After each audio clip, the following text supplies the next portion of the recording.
नमस्कार, स्वागत है आप सभी का CNBC आवाज Motilal Oswal financial services studios में। और आपके स्क्रीन पे इस वक्त निफ्टी बैंक जिस ट्रेजेक्ट्री में आके ट्रेड कर रहे हैं वो है डे लो की ट्रेजेक्ट्री। निफ्टी एट 23,381 और साथ ही साथ निफ्टी बैंक करीब 49,867 ये डे लो की ट्रेजेक्ट्री है।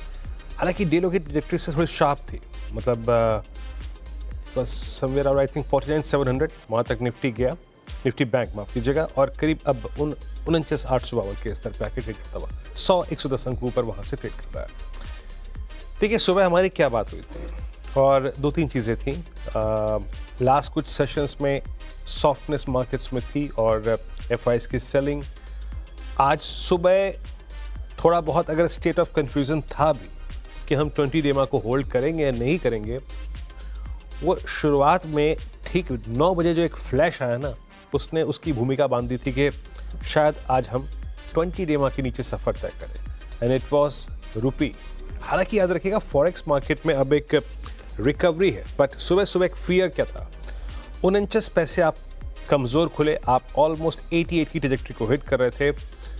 आज सुबह मेरा क्लियर व्यू था। देखिए हमारे पास एक धुरी है, हमारे पे एक लोअर एज है, दैट्स 24,23439। जहां हम इसके नीचे गए एक शॉर्ट ट्रेड बनेगा for a possible down swing towards 23,366, 289 and 266। Nifty का जैसे ही वो 439 का लेवल गया, इंट्राडे लो है 23,364, यानी वो लगभग 40 और 40-80 पॉइंट का एक वर्टिकल डाइव था। याद रखिएगा एक डाइव था टुवर्ड्स दैट 366। लेकिन एक बार जरा फॉरेक्स मार्केट लेके आइए, देखिए फॉरेक्स मार्केट में आप ये कह सकते हैं कि रुपये में एक रिकवरी है। और अमूमन क्या होता है कि जब RBI इंटरवेंशन करता है, RBI किसी डायरेक्शन को देने की कोशिश नहीं करता है रुपए को। हाँ, बट RBI किसी भी वॉलेटिलिटी को एड्रेस करने के बारे में ज़रूर आई थिंक फोकस रहता है और काम करता है। तो माइट भी एक RBI का इंटरवेंशन आया, उसने रुपए को डे लो की ट्रेजेक्ट्री से कुछ संभाला, but still this is a very I think critical and soft trajectory. और अभी भी ये RBI के इंटरवेंशन से थोड़ा सा पुल बैक आया है, बट सुबह जो हमें मिला था वो एक ऑलमोस्ट एक हॉरर शो था। खैर निफ्टी अब डैमेज हुआ, डैमेज होकर 366 से रिकवरी आई। इस वक्त के स्टैट्स कहते क्या है, आगे देखने की कोशिश करते हैं। आपकी स्क्रीन पे स्टैट्स आएंगे निफ्टी के कॉल्स और पुट्स के, प्लेसमेंट क्या है, और जो कॉन्ट्रैक्ट शुक्रवार को कमेंस हुआ था उसमें इस वक्त हरकत क्या है। देखिए 23,400 पे आज के सबसे वाइल्ड कॉल राइटर्स बैठे हैं। पहली बात तो ये इंडिकेट कर रहे हैं कि निफ्टी का ट्रेवल करना अबव 23,400 लुक्स डिफिकल्ट, क्योंकि आज का बड़ा कॉल राइटर वही है। और in any case if we get a swing towards 450, 460, 440, वो एक बहुत ही अप्रोप्रिएट और एक बहुत शानदार ट्रेजेक्ट्री होगी शॉर्ट्स को ओपन करने की। और मेरे को फियर किस बात का है, हो क्या रहा है कि 23,400 के नीचे एक लॉजिकल, देखिए अब आपके पास लेवल्स कुछ भी बचे नहीं, आपने सारे एवरेजेस सरेंडर कर दिए हैं। सो जो आउटस्टैंडिंग वाई 23,200 का था वो लूज होता हुआ, वो घटता हुआ, दैट्स अ बिग रिस्क। और ऐसे में वो जो लोअर ट्रेजेक्ट्रीज हमने डिस्कस की थी निफ्टी की, फिर लेके आइएगा, दैट वाज 289 एंड 266, उसकी पॉसिबिलिटी लग रही है। और देखिए रुपए को लेकर बहुत ज़्यादा इस बात को लेकर आपको कंफर्ट में नहीं आना है कि एकदम से रिकवरी आ गई, नो, वो अमूमन होता है। कोई इतना बड़ा हॉरर शो हो, इतने बड़े डाउनसाइड के बाद RBI का इंटरवेंशन आता है। अब आइए आप निफ्टी बैंक पे। निफ्टी बैंक पे देखिए हमारे पास सुबह सुबह एक SBI का थोड़ा बहुत बेनिफिट था, बट वो भी कोलैप्स हो गया। मेरी क्लियर कट अप्रोच थी निफ्टी बैंक के लेवल लेके आइएगा कि जैसे ही आपने 49,957 की ट्रेजेक्ट्री को तोड़ा, you will get a swing down swing towards 49,682 और 717 का लो था, यानी मोर और लेस बेस 1 को इसने टच किया। बट क्या ये कोलैप्स यहां से थोड़ा सा और गंभीर होगा क्या, इसको आइए जज करने की कोशिश करते हैं, समझने की कोशिश करते हैं।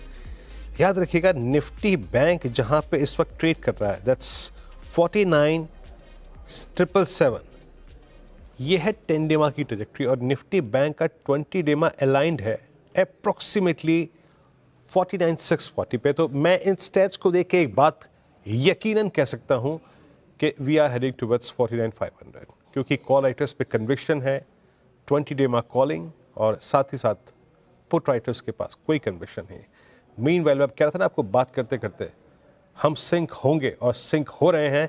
Nifty is now at day लो, और अगर आप कुछ देर के लिए 5 मिनट चार्ट्स पे देखें तो इट्स टिपिकल इन्वर्टेड फ्लैग जिसका एक ब्रेकडाउन आया है। आशीष बैठी हमारे साथ मौजूद है। आशीष, गुड आफ्टरनून। आशीष, आज सारे एवरेज को हमने सरेंडर कर दिया। निफ्टी बैंक पे वो अलाइंड है अभी भी 49,600 के आसपास 20 डे में। आपका व्यू क्या करा इंडस्ट्रीज पे इस वक्त? गुड आफ्टरनून वीरेन जी देखिए, निफ्टी में प्रेशर काफी बिल्ड हो रहा है और रिलायंस का नेगेटिव कंट्रीब्यूशन, एचडीएफसी का नेगेटिव कंट्रीब्यूशन और इन्फी का नेगेटिव कंट्रीब्यूशन, तीनों जो अपने अपने सेक्टर के दिग्गज है, तीनों में एक नेगेटिव कंट्रीब्यूशन आ रहा है काफी बड़ा, और उनके कारण ही ड्रैग होता हुआ देखने मिल रहा है क्लियरली निफ्टी। और जिस हिसाब से एचडीएफसी ने गिव अप कर रहा है, उसका पूरा इम्पैक्ट हमने बैंक निफ्टी में भी देखने मिल रहा है। ओवरऑल बैंक निफ्टी में सिर्फ और सिर्फ कोटक में थोड़ी सी स्ट्रेंथ देखने मिल रही है, उसको छोड़कर सारे प्राइवेट सेक्टर बैंक्स में एक काफी मैसिव प्रेशर बिल्टअप अप होना चालू हो गया है। ऑलरेडी एक्सेस तो 1.5% नीचे है, और अब हम देख रहे हैं कि इन्फी भी ग्रीन, इन्फो आईसीआईसीआई भी ग्रीन से अब रेड में जा चुका है। तो हमें लग रहा है यहाँ पे दोनों जगह जिनके पास भी शॉर्ट है बने रहे, या एक शॉर्टिंग अपॉर्चुनिटी इन लेवल्स पे भी ढूंढी जा सकती है, जिस हिसाब से फ्रेश मूव इसमें गिरावट देखने मिल रही है। जो स्टॉप लॉस अब निफ्टी में शॉर्ट के लिए मेंटेन करना है वो 23,640 के करीब का एक एसएल मेंटेन करे। हमें लग रहा है निफ्टी में नीचे की तरफ शायद 23,100 तक का भी जोन यहाँ से देखने को मिल सकता है।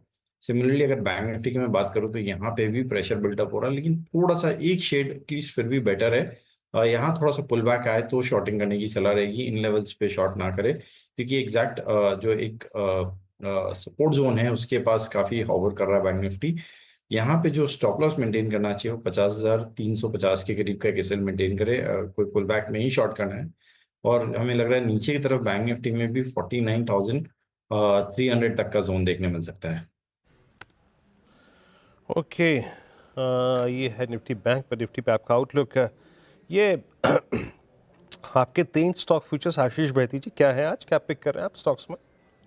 जी वीरेन जी देखिए, पूरा का पूरा रियलिटी सेक्टर में काफ़ी प्रेशर बना हुआ है, और प्रेस्टीज स्टेट्स इसमें काफ़ी गिरावट देखने मिल रही है। पिछले 4 दिनों से कंटिन्यूसली लोअर लोज के पैटर्न बन रहे हैं, और 2 दिन पहले ही स्टॉक ने अपना 20 डेमो भी तोड़ दिया था। आज ऑलरेडी 3.25% गिरावट करके ट्रेड कर रहा है डे लो के पास।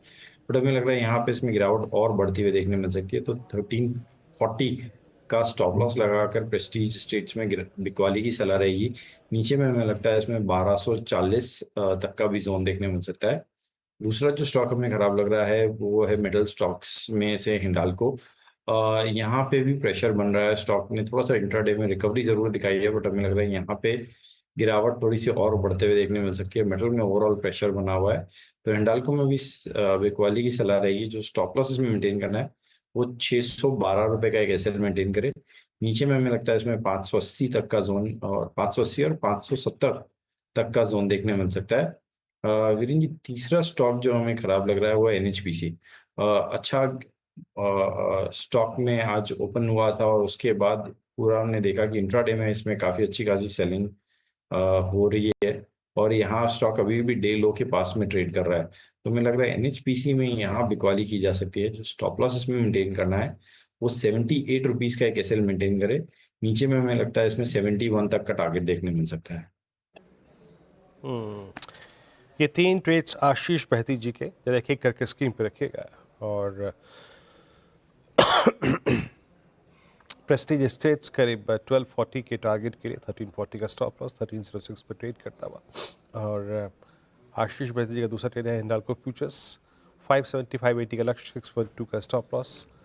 और तीसरा स्टॉक है यहाँ पर एनएचपीसी फ्यूचर्स को सेल करना है, तीनों सेल ट्रेड 71 के लक्ष्य के लिए, 78 का स्टॉप लॉस।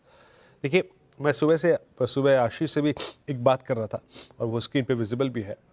बाजार में ट्रेंडिंग कुछ भी नहीं है, मतलब एक दिन एक सेक्टर डिलीवर करता है, अगले दिन कोलैप्स। मैं आपको 2 सेक्टर इंडेक्सेस दिखाऊंगा, निफ्टी एफएमसीजी रखिए और निफ्टी मेटल्स रखिए।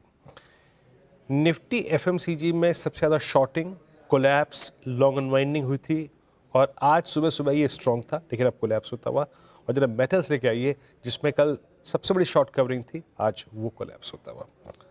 तो कोई भी ट्रेंड अगले दिन परसिस्ट कर ही नहीं रहा है। आशीष, ये एक दिक्कत है ना? मतलब आपको क्या लगता है? आई मीन अभी भी कोई पोजिशनल ट्रेड का, आई मीन पहले तो हम कहते थे कि निफ्टी बैंक पे आप पोजिशनल मत होइए, बट अब तो लग रहा है कि आपको स्टॉक फ्यूचर्स पे पोजिशनली कुछ करना मुश्किल हो गया है। एक दिन एक सेक्टर में एक मूव, देन अगेन अगले दिन कोलैप्स। व्यू क्या आपका स्टॉक फ्यूचर्स पे, मतलब ओवरऑल मार्केट पे? जी जी वीरेंद्र जी, सही काफ़ी सही है आपने इसका डिस्क्रिप्शन दिया है। और जिस हिसाब से डिफ़िकल्ट हो गई है ट्रेडिंग, क्योंकि दोनों तरफ स्विंग अपसाइड में भी और डाउन साइड में भी दोनों तरफ में ही काफ़ी बड़े आ रहे हैं। और जो शॉर्ट कवरिंग भी देखने मिल रही है हमें जिन स्टॉक्स में आ रही है वो भी काफ़ी बड़ी देखने मिल रही है। तो दोनों तरफ थोड़ी स्टॉप लॉस हंटिंग हो रही है। और थोड़ा सा अभी हमारी सलाह रहेगी कि थोड़ा सा निम्बल रहे, पोजीशन थोड़ा सा लाइट रखे अपने मार्केट में। ज़रूर फेब मिड मतलब 15 से 20 फेब के बाद से अच्छे ट्रेंड्स मिलने चालू हो जाएंगे इसमें। आपके मुंह में घी शक्कर, काश ऐसा हो तो अच्छा है, बट अभी तो स्क्रीन पे आई मीन कुछ भी कहना बहुत मुश्किल होता है। एक बार एक स्टॉक और लेके आइए जो कि इस वक्त कोलैप्स हो रहा है, that's I think Apollo hospitals. अब अपोलो हॉस्पिटल भी एक टिपिकल इन्वर्टेड फ्लैग, जो बेरिश पैटर्न होती है, साथ में अपना 200 डे एक्सपोनेंशियल मूविंग एवरेज उसको वायलेट करता हुआ, उसको तोड़ता हुआ। आशीष, यहाँ पे प्रोजेक्शंस क्या हैं? अब यहाँ पे तीन चीज़ें हैं, कुछ बड़े नेगेटिव क्रॉसओवर्स, 200 डेमा का टूटना, फ्लैग का ब्रीच, और साथ ही साथ वो रेंज जो कि अगस्त से मेंटेन कर रहा था वो भी टूट रही है ऑन द डाउन साइड। राय क्या है? जी वीरेंद्र जी, बजट के बाद एक बहुत अच्छा मोमेंटम बन रहा था इस सारे पूरे सेक्टर में और हेल्थ केयर में। और पिछले 2 दिनों की जो कैंडल बनी है उसने पूरा का पूरा वो ट्रेंड जो है उसे पूरा रिवर्स करता हुआ देखने मिला है। फ्राइडे को भी गिरावट थी और आज जिस हिसाब से गिरावट देखने मिल रही है स्टॉक में, हमें लग रहा है एक अहम क्रूशियल सपोर्ट जोन को 200 डेमा को टेस्ट कर रहा है। और अगर ये टूटता है तो इसमें काफ़ी गिरावट देखने मिल सकती है। तो जिनके पास भी शॉर्ट है बने रहने की सलाह है। जो स्टॉप लॉस मेंटेन करना है वो 6800 के करीब का एक एसएल मेंटेन करे। नीचे में हमें लगता है इसमें 6450 तक का भी जोन देखने मिल सकता है। चलिए अब एक काम करते हैं, ब्रेक ले लेते हैं, और ब्रेक के बाद जब हाजिर होंगे तो बातचीत करेंगे कुछ अन्य स्ट्रक्चर्स पे जहाँ पे कोलैप्स है। अब आप देखिए, मैं एक स्टॉक और रखता हूँ आपकी स्क्रीन पे, लुक एट ट्रेंड मतलब शुक्रवार को इसमें एक पुल बैक था, आज कोलैप्स होता हुआ, और अब ये इस दौर की लोएस्ट ट्रैजेक्टरी पे। तो बहुत डिफिकल्ट है बाजार, यकीन मानिए डिफिकल्ट है बाजार, और we are at day low. एक ब्रेक लेते हैं, ब्रेक के बाद लौट के आते हैं, फिर बात करेंगे कुछ और स्टैट्स पे।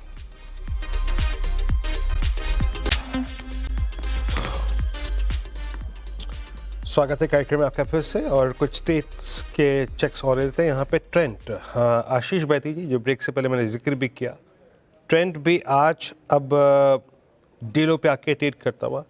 ट्रेंड पे प्रोजेक्शंस क्या हैं आपकी, और कोई भी लॉन्ग पुट के व्यूज़ हैं आपके क्या आशीष इस स्टॉक पे भी?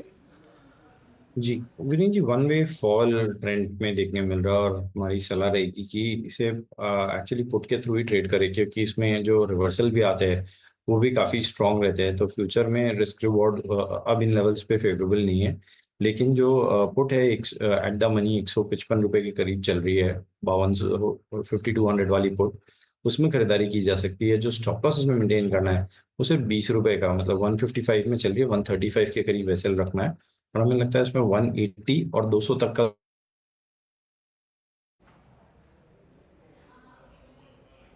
ओके, 180 और तक का डाउन साइड पॉसिबल है। खैर चलिए, अभी काम करते हैं, थोड़ा सा विषय को यहाँ पे चेंज करते हैं, और यहाँ पे ये 5200 की पुट आपके पास विकल्प है। बात करते हैं ग्रोथ कोड की। जी हाँ, जो ग्रो और सीएनबीसी आवाज़ की एक खास पहल है। इस पहल के माध्यम से हम आपको, यानी अपने सभी दर्शकों को, निवेशकों को ट्रेडिंग की और इन्वेस्टमेंट की बारीकियों से अवगत कराते हैं। इस क्रम में प्रशांत नायर ने सेबी के होल टाइम मेंबर अनंत नारायण से खास बातचीत करी और समझने की कोशिश करी कि एसेट्स एलोकेशन का महत्व क्या है। आइए सुनते हैं इस चर्चा को।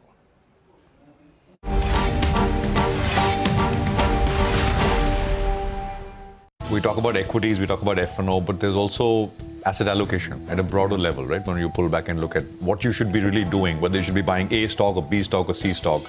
Well, is that the right question to ask, or is an important question to ask? I mean, where are you invested? What asset classes? How important is that to your mind? So Prashant, as a former academic, let me quote a few papers. So 1986, there was this seminal paper by Brinson, Hood and Biebauer, which actually went on to show that a predominant portion of the variance in returns across portfolios is explained because of asset allocation. Less than 10% was explained by stock selection or by timing the market. What that means in English is the following. As an individual investor looking for the long-term investment and being a responsible investor, you should be spending a lot of time in figuring out what your risk appetite is, the first question that we sought. And then based on your risk appetite, you have to create a portfolio, a diversified portfolio, which mirrors that risk return across all asset classes. You know, you've got to have equity, you've got to have debt, you've got to have real estate, commodities, fixed income, all of that put together, right? So you create that portfolio based on your risk appetite.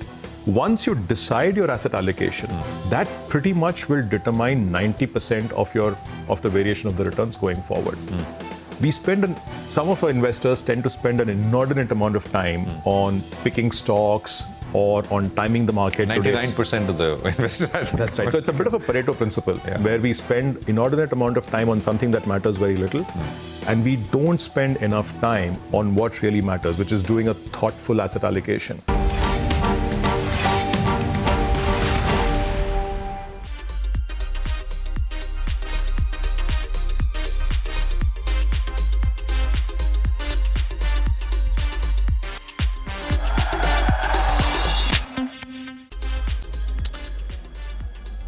स्वागत है कार्यक्रम में एक बार फिर से आपका। Nifty day लो अभी भी दिन के सबसे निचले स्तरों पर। अब ट्रेड पिक करते हैं आशीष भैती जी का आज का सस्ता ऑप्शन ट्रेड। आशीष क्या पिक कर रहे हैं आप? जी वीरेंद्र जी 2300 की एंजल वन की पुट में खरीदारी की सलाह रहेगी। इस पूरे स्पेस में आज हम देख रहे हैं काफ़ी गिरावट है और ये पुट अभी 81 रुपीज़ के करीब ट्रेड कर रही है। यहाँ खरीदारी की जा सकती है। जो स्टॉप लॉस में मेंटेन करना वो 65 रुपीज़ का एक एसएल मेंटेन करे। ऊपर में 100 रुपये और 115 के दो टारगेट्स के लिए इसमें खरीदारी की जा सकती है। चलिए, एंजल वन की 2300 की पुट जो 83 पे ट्रेड कर रही है, इसको आपको बाय करना है। वाकई इस स्ट्रक्चर पे भी काफ़ी पेन है, कोलैप्स हुआ है, सारे एवरेज के नीचे ट्रेड करते हो। आशीष बहुत बहुत शुक्रिया, आप इस कार्यक्रम में शामिल हुए। सभी स्टॉक्स और इंडिसेस पर रखिए आपने। फिलहाल एक ब्रेक, अगली आपसे मुलाकात होगी आज कमाई का अड्डा में 2 बजे। तब तक के लिए नमस्कार।